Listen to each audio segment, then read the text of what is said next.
everybody, Terrence Popp here with another episode from the Lair. And I got a couple emails from some soldiers out there basically asking me, since I'd been on airborne status for so long, do I have any good, jump stories? And yes, I do. In fact, I think it's going to be like 2 or 3 videos, and we're going to call this Airborne Fiascos. Wow. All right, now there's a few concepts that you have to understand when you are airborne, or even if you're not airborne and you just want to know about it. Okay, when you're in the bird and you're going, you're in there to do a drop, when the red light is on, you do not jump, and when the green light comes on, you jump. I don't know why it's so hard to grasp, but some people have a hard time with that. Okay, another one, some lingo you need to understand. Mass tack, which is a mass tactical jump. Usually, I believe 2 or more aircraft, all jumping at the same time, usually in tactical formation, and everyone's wearing combat gear. Okay. Entanglements is exactly what that is. That's when 2 bubbas come together and they fucking can't get separated and shit goes fucking south from there. Okay, stealing another paratrooper's air. Basically, if you're here and a guy swings in below you, he's basically creating a vacuum between you and his chute, and then your chute will collapse and you will plummet past him until it opens. I've seen guys do this, I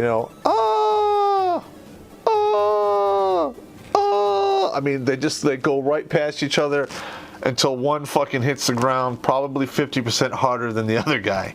It's you want to get away from that, and to do that, you do a slip or you steer. Now, the older chutes that I use, the Crash 10s, there's no toggles, there's no rigging up there to turn. You basically, grab the chute and, pull slips on the risers and modify the shape of the chute to try to steer it where you want it to go. Okay, not always successful, and if you do it wrong or you release your slip too quickly, you wind up doing this. Okay, and when landing like this, not a good thing because gravity always works, and that's how people get royally fucked up. Okay, now, I'm going to admit this now. Alright, I have hated jumping from the first time I did it till the last time I did it, alright? I quit counting my jumps at 100. Now, in Airborne School, you're supposed to count to 4, 1,000, 2,000, 3,000, 4,000. But when you're terrified and you're screaming like a bitch at the, top of your lungs, you last about, 4 to 5 seconds. So it's about the same thing, at least in my book. Another term that you need to realize that a lot of airborne units do is called in-flight rigging, and that's where you get all your combat equipment.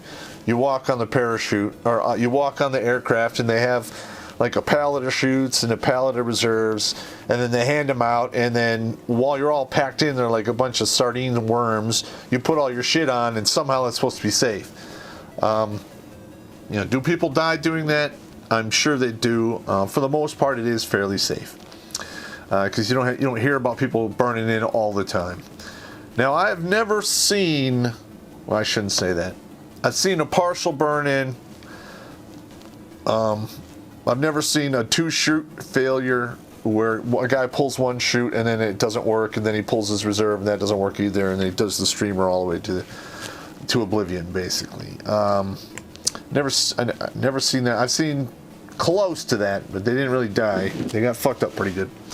Okay, race tracking is basically when you're in the bird, you're all rigged up, you are standing up ready to jump, and the weather conditions on the drop zone are not conducive to jumping, like too much winds, anything, and they basically will fly you around until the conditions improve, and then usually you jump. Sometimes they call it, not that often, and I can almost guarantee you, if you've ever been a paratrooper and you ever got caught in any race tracking, you probably had a higher than average rough landing. I'm just saying.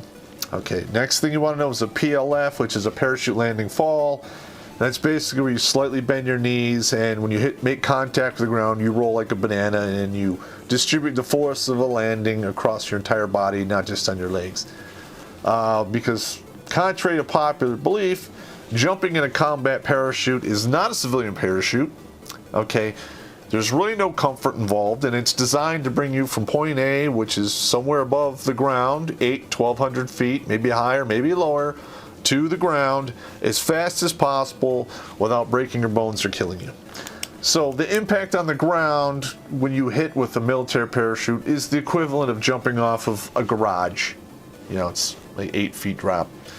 And it is hard on your body, especially when you do the PLF and you get slightly injured. Then you have to put all your shit on and walk 20 to 30 miles on top of an injury that you sustained while you jump.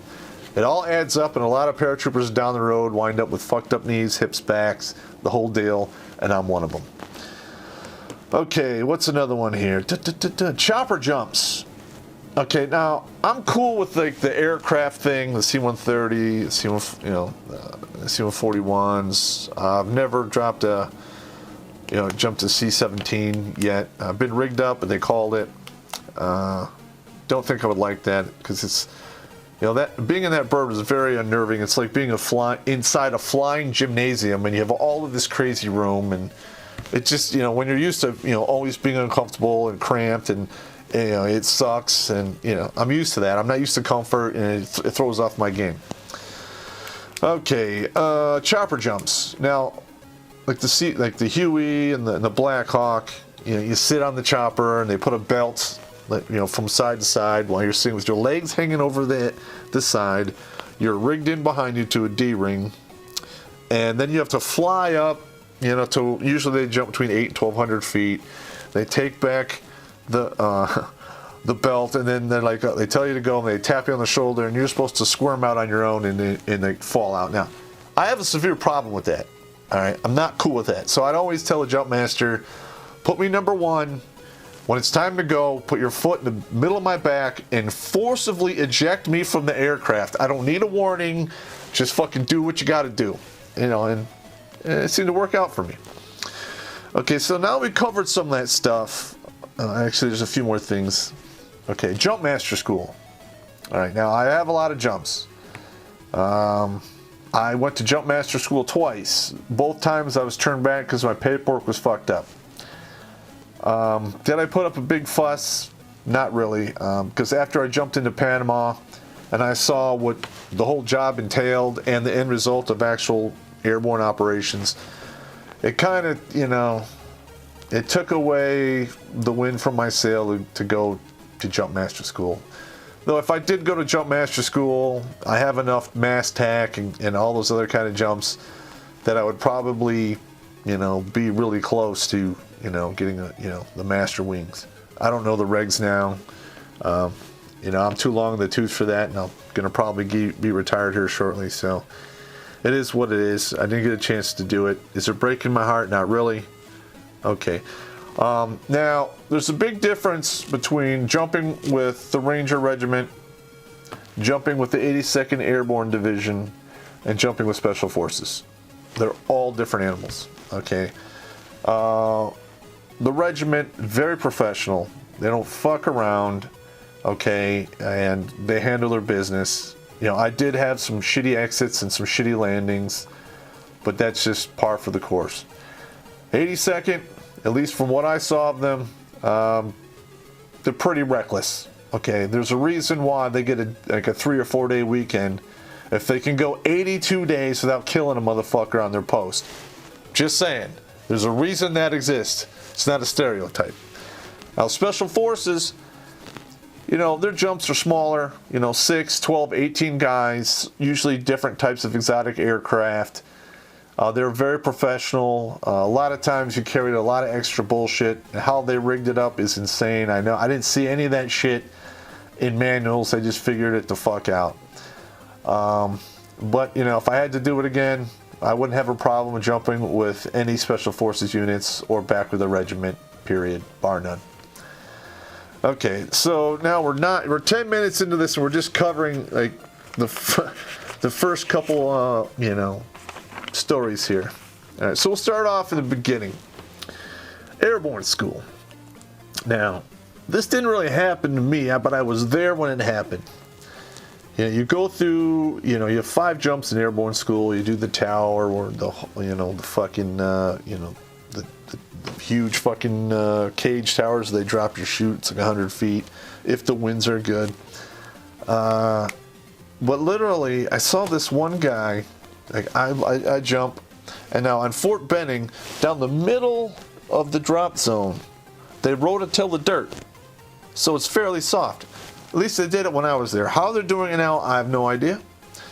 But I learned enough in Airborne School that it is best to land on the soft dirt. So I would slip my motherfucking ass off to get to it, and I landed in that dirt 5 out of 5 times. Not a problem. So we're going through the deal, and we do the jump. I had a good exit, and literally when you step out of the bird, I had a good position. I stepped out, literally I turned to the left, and it was like literally sitting in a reclining chair of air, and I went down, chute open, the whole deal. I land, get my chute, go through the whole deal, and I hear this guy yelling for help.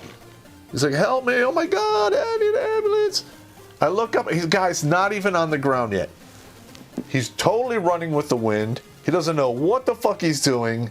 And luckily for him, he hits an ambulance, like right into the side. I remember the guy sitting there, or he was standing there by the front door reading a novel.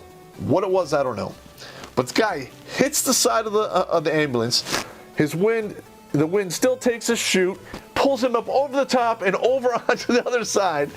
The guy puts his book down. The other guy gets out of the passenger seat. They walk around, take out a stretcher, and put the guy on there, and then put him in the ambulance. And they're waiting for the next dude. And I watched that, and I'm like, holy shit, that guy's probably royally fucked up. Hey, it's Airborne School. What are you gonna do? So I went and I turned in my shit. Okay, now the next day was our last jump, and this is like the graduation jump. All right, there's like 180 people in the stands watching this whole thing go down. Now, I do my jump. I land on the dirt, pick up my stuff, doing my deal. I got my parachute kit bag on. I'm walking back to the parachute collection point, and I hear this guy yelling for help. Like, help me, help me. And I look up, and this guy is like at 500 feet. So this guy steps out of the aircraft, chute opens, checks his chute, and what does he do? Lowers his equipment, because you have a rucksack and a lowering line. And what happens? That rucksack swings down and lands right into the canopy of a guy below him. So now you have a chute coming down, and dumbass is circling around the outside screaming for help. Nobody's going to help him. There's no Superman there. We're not going to fly up there and untangle him. They teach you what to do in these kind of situations, and he choked. I mean, typically you would release your lowering line for your rucksack and then just ride in what you got. But he's literally like screaming for help, and he did this for like maybe 100, 150 feet. Now, here are the bleachers. I'm at the far end of the bleachers, probably 50 meters away, right at the parachute collection point. Now, one of the black hats who's got a megaphone, and I call this guy Heckle. He was a black guy, East 7, skin as black as coal, and he had this long hooked nose like Heckle and Jekyll from back in the day, one of the cartoons. I know I'm aging myself, but fuck it, who cares? And he's up there with his megaphone. Now, there's families in the bleachers right there. And he's like, you dumbass! I hope you die! I done told you thousands! And I'm like sitting there just going, holy shit! Oh my God! But apparently at the last minute, the parachute swung low, and they both landed okay. And there was a little bit of a pushing match and some arguing. But, that's just soldier business. Nobody died, nobody got hurt. It's hurt feelings. I hope they bought each other a beer and got over it. But that's the difference between like the army of today and the army of 1988, basically. I mean, if you were to do that in front of the stands, in front of all those families, that guy would have been busted a rank, and he got a letter of reprimand, and a bunch of this crybaby hand-holding bullshit. And listen, when you're training men to fight and go and conduct battle and wage war and, you know, play for keeps, because, you know, let's face it, you're at war and you're there to kill them, make them run away, or cause them to quit. This isn't, there's no points, there's no penalties. It is what it is. First place you live, second place you're an invalid, third place you're dead, period. So, you know, they're weakening the force by fucking all this like namby-pamby bullshit. But hey, don't believe me, the guy who's been around for a long fucking time, seen 3 wars come and go and was almost killed in 2. What do I fucking know? All right, let's see. We got the Airborne School. We're at 15 minutes. Okay, I can throw one more in here. Okay, after Airborne School, my next 5 jumps were in RIP, which is Ranger Indoctrination Program at Fort Benning. When I was going through the 2 or 3 weeks of hell that you went through to get into the Ranger Battalion, and we did five jumps, 2-day, 3-night, all combat equipment. All right. When you jump in RIP, there's no fucking Hollywood jumps. In fact, I think maybe the entire time I was in the regiment, I maybe did 1 Hollywood jump. All the rest of the time, it's all combat equipment. Night or, no, usually it's night, combat equipment. So, we're doing the deal. We go through the whole fucking procedures. I fucking walk out of the aircraft. C-130, which is my favorite airframe to jump out of. I'm coming down. It's a little windy, It's roughly late spring, early summer. So we're down in Georgia, and you know how that is. You get those squalls pop up, and a little windy. And then down the middle of the drop zone in Benning at night in RIP, they had barrels, and they had fires in them, so you can actually see kind of, where the drop zone was, because it's black, it's dark. I mean, they're not fucking around.